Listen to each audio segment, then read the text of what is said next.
जय सिया राम। आइए पाठ को आगे बढ़ाते हैं। सबसे पहले हम श्री राम की वंदना करेंगे।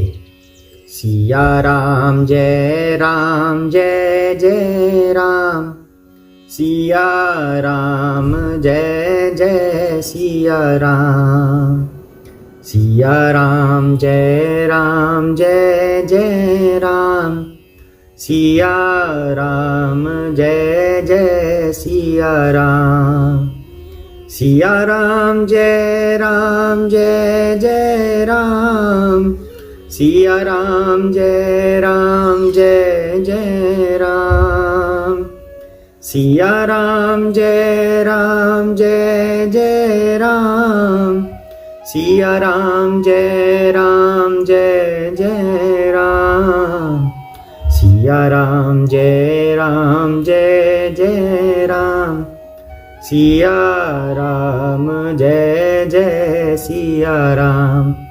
हे राम मेरे राम, सिया राम जय जय राम, मेरे राम सीता राम, सिया राम जय जय राम। जय सिया राम।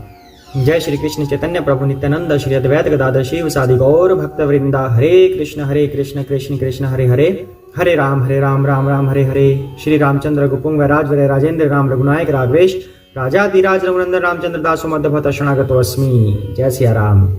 शिव पार्वती की जय हो, भरत शत्रुघ्न लक्ष्मण जी की जय हो, श्री गणेश की जय हो, हनुमान जी की जय हो, वाल्मीकि जी की जय हो, तुलसीदास जी की जय हो। जय श्री गणेश। जय सिया राम। तो अभी तक हमने पाठ कहाँ तक कर लिया? कागभुचुंडी जी और गरुड़ जी की वार्तालाप चल रही है। गरुड़ जी को कागभुचुंडी जी बता रहे हैं कलयुग के बारे में कि कलयुग में कितना अधर्म है, और कुछ अच्छाइयां भी कलयुग के बारे में बताते हैं। और फिर बताते हैं कि चारों युगों में जो 3 तरह के गुण होते हैं, सतगुण रजोगुण तमोगुण, उन तीनों का वर्णन करते हैं कि चारों युगों में उनकी कितनी कितनी प्रधानता होती है। अब आगे करते हैं। जय सिया राम। काल धर्म नहीं व्यापही ताही, रघुपति चरण प्रीति अति जाही, नट कृत विकट कपट खगराया, नट सेवक ही न व्यापई माया। जिसका श्री रघुनाथ जी के चरणों में अत्यंत प्रेम है, उसको युग धर्म नहीं व्यापते। अर्थात जैसे कलयुग में कहते हैं कि तमोगुण सबसे ज्यादा होता है, सतयुग में सतगुण सबसे ज्यादा होता है, कलयुग में तमोगुण ज्यादा होता है। तो कहते हैं कि जिसका प्रेम श्री रामचंद्र जी के चरणों में है, उसको कोई भी युग के धर्म नहीं सताते। हे पक्षीराज, नट का किया हुआ कपट चरित्र देखने वालों के लिए बड़ा विकट होता है, पर नट के सेवक को उसकी माया नहीं व्यापती। हरि माया कृत दोष गुण, बिनु हरि भजन न जाही, भजिए राम तजी काम सब अस विचारी मन माही। श्री हरि की माया के द्वारा रचे हुए दोष और गुण श्री हरि के भजन बिना नहीं जाते। यानी कि जो गुण दोष संसार में बने हुए हैं, अलग अलग सतगुण रजोगुण तमोगुण, ये सब भी भगवान के बनाए हुए हैं। अगर हम भगवान का नाम लेते हैं तो इन गुणों से पार पा सकते हैं। मन में ऐसा विचार कर सब कामनाओं को छोड़कर निष्काम भाव से श्री राम जी का भजन करना चाहिए। कागभुचुंडी जी ऐसी घोषणा कर रहे हैं। तेहि कलिकाल बरस बहु, बसेऊ अवध बिहगेश, परेऊ दुकाल विपति, बस तब मैं गयऊं विदेश। हे पक्षीराज, उस कलिकाल में मैं बहुत वर्षों तक अयोध्या में रहा। एक बार वहां अकाल पड़ा, तब मैं विपत्ति का मारा विदेश चला गया।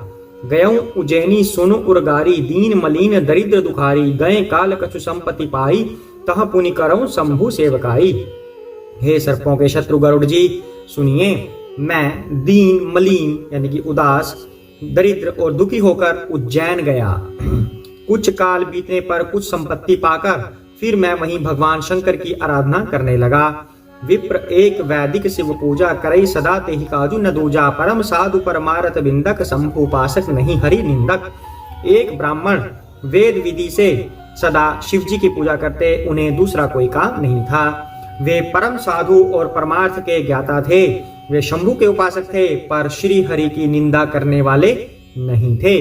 अर्थात शिव जी की उपासना तो वो करते थे, पर श्री हरि की भी निंदा नहीं करते थे, सबको प्रणाम करते थे।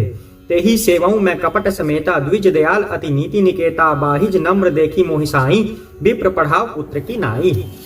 मैं कपट पूर्वक उनकी सेवा करता, ब्राह्मण बड़े ही दयालु और नीति के घर थे। हे स्वामी, बाहर से नम्र देखकर ब्राह्मण मुझे पुत्र की भांति मानकर पढ़ाते थे, यानी कि मैं खुद तो कपट से करता था उनकी सेवा, पर वो दयालु थे मेरे ऊपर। शंभु मंत्र मोहि द्विज बर दीन्हा, शुभ उपदेश विविध विधि कीन्हा। जपऊ मंत्र शिव मंदिर जाई, हृदय दंभ अहमिति अधिकाई। उन ब्राह्मण श्रेष्ठ ने मुझको शिव जी का मंत्र दिया और अनेकों प्रकार के शुभ उपदेश दिए। मैं शिव जी के मंदिर में जाकर मंत्र जपता, मेरे हृदय में दंभ और अहंकार बढ़ गया। मैं खल मल संकुल मति नीच जाति बस मोह, हरिजन द्विज देखें जरऊं करऊं विष्णु कर द्रोह। मैं दुष्ट नीच जाति और पापमयी मलिन बुद्धि वाला मोहवश श्री हरि के भक्तों और द्विजों को देखते ही जल उठता और विष्णु भगवान से द्रोह करता था। अर्थात भक्त तो वो बन गए थे, काकभूषुंडी जी खुद के बारे में बता रहे हैं, पर वो शिव जी के भक्त थे।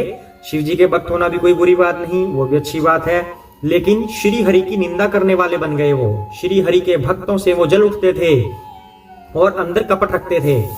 तो कहते हैं गुर नीत मोहि प्रबोध, दुखित देखी आचरण मम, मोहि उपजई अति क्रोध, दम्भी ही नीति की भावई। गुरु जी मेरे आचरण को देखकर दुखी होते थे। वे मुझे नित्य ही भली भांति समझाते, पर मैं कुछ भी नहीं समझता। उल्टे मुझे अत्यंत क्रोध उत्पन्न हो जाता। दम्भी को कभी नीति अच्छी लगती है भला? ऐसा पूछ रहे हैं। कह रहे कि मैं खुद दम्भी था। एक बार गुरलीन बुलाई, मोहि नीति बहु भांति सिखाई। शिव सेवा कर फल सुत सोई, अबिरल भक्ति राम पद होई। एक बार गुरु जी ने मुझे बुला लिया और बहुत प्रकार से नीति की शिक्षा दी कि हे पुत्र, शिव जी की सेवा का फल यही है कि श्री राम जी के चरणों में प्रगाढ़ भक्ति हो। अर्थात श्री रामचरितमानस इस बात की पुष्टि कर रही है कि अगर हम शिव जी की उपासना करते हैं तो उनकी उपासना करने का फल यही होता है कि हमारा प्रेम श्री राम जी के चरणों में बन जाए। जय सिया राम। राम ही भजहि तात शिव धाता, नर पावर कैकेतिक बाता। जासु चरण अज शिव अनुरागी, तासु द्रोह सुख चहसी अभागी। हे तात, शिव जी और ब्रह्मा जी भी श्री राम जी को भजते हैं, फिर नीच मनुष्य की तो बात ही कितनी है। ब्रह्मा जी और शिव जी जिनके चरणों के प्रेमी हैं, अरे अभागे, उनसे द्रोह करके तू सुख चाहता है? ऐसा पूछ रहे हैं। हर कहूँ हरि सेवक गुरु कहेऊ, सुनी खगनाद हृदय मम दहेऊ। अधम जाति में विद्या पाए, भयऊ जथा अधि दूध पियाए। ये सब वार्तालाप काकभूषुंडी जी बता रहे हैं कि जब उन्होंने जन्म लिया था कलयुग में, पहले के कभी कलयुग में, तब वो अपना अयोध्या छोड़कर उज्जैन चले गए थे। और उज्जैन जाकर जो उनके गुरु थे, उन्होंने गुरु बनाए वहां पर, वो उनको शिक्षा देते थे। और वहां उन्होंने देखा कि सब शिव जी की उपासना कर रहे थे, पर मैं शिव जी की उपासना करता था पर श्री हरि की निंदा करता था और श्री हरि के भक्तों की निंदा करता था। तो उनके जो गुरु थे उनको समझा रहे थे कि ऐसा मत कीजिए। अगर आप शिव जी की उपासना करते हो तो शिव जी की उपासना करने का जो हमें फल मिलता है, वो फल यही होता है कि हमारा प्रेम श्री राम जी के चरणों में लग जाए। यही उसका फल होता है। और तुम शिव जी की उपासना करके इस फल को लेना नहीं चाह रहे, तो फिर तुम्हारा उपासना करने का फायदा क्या हुआ? ये गुरु जी उनको समझा रहे हैं। तो गुरु जी ने शिव जी को हरि का सेवक कहा। यह सुनकर हे पक्षीराज, मेरा हृदय जल उठा। नीच जाति का मैं विद्या पाकर ऐसा हो गया जैसे दूध पिलाने से सांप हो जाता है। अर्थात गुरु के पास तो मैं था, शिक्षा ग्रहण कर ली मैंने, मैं अच्छा बन गया था, भक्त बन गया था, लेकिन मैं गलत भक्त बन गया था। कपट था मेरे मन में, श्री हरि के भक्तों के प्रति जलन थी मेरे अंदर, श्री हरि की मैं निंदा करता था। जैसे सांप दूध पी के विषैला ही बनता है, वो सही नहीं होता, इसी तरह ये भक्त बन गए पर गलत बन रहे थे, उनमें विकार थे। ऐसा बता रहे हैं। मानी कुटिल कुभाग्य कुजाति, गुर कर द्रोह करऊं दिनु राति। अति दयाल गुर स्वल्प न क्रोधा, पुनि पुनि मोहि सिखाव सुबोधा। अभिमानी, कुटिल, दुर्भाग्य और कुजाति मैं दिन रात गुरु से द्रोह करता था। अपने आप को अभिमानी कह रहे हैं, कोई भक्त ही अपने आप को अभिमानी कह सकता है। कह रहे कि मैं कुटिल था, दुर्भाग्यपूर्ण था, मैं कुजाति था, मैं दिन रात गुरु जी से द्रोह करता। गुरु जी अत्यंत दयालु थे, उनको थोड़ा सा भी क्रोध नहीं आता था। जो भी भक्त होता है प्रभु का, शुद्ध भक्त होता है, वो कभी क्रोध नहीं करता। ये बात की पुष्टि तो रामचरितमानस भी कर रही है। अगर हमें क्रोध आता है तो हमारी भक्ति में कुछ ना कुछ खोट है, हम प्रभु के भक्त नहीं बने पूरी तरह से, इसलिए हमें क्रोध को त्याग देना चाहिए। तो अब यहाँ पर काकभूषुंडी जी को तो क्रोध आ रहा था, क्योंकि उस टाइम ये पूर्ण भक्त नहीं बने थे, पर जो उनके गुरु थे उनको क्रोध नहीं आता था। वो देख रहे थे कि काकभूषुंडी के अंदर कितने विकार हैं, दूसरों से ईर्ष्या करते हैं, पर वो फिर भी दयालु थे, उनको कोई क्रोध नहीं आ रहा था। मेरे दो करने पर भी वे बार बार मुझसे उत्तम ज्ञान की ही शिक्षा देते थे। ये था गुरु का स्वभाव। जो शुद्ध भक्त होते हैं वो ऐसे ही होते हैं। जय सिया राम।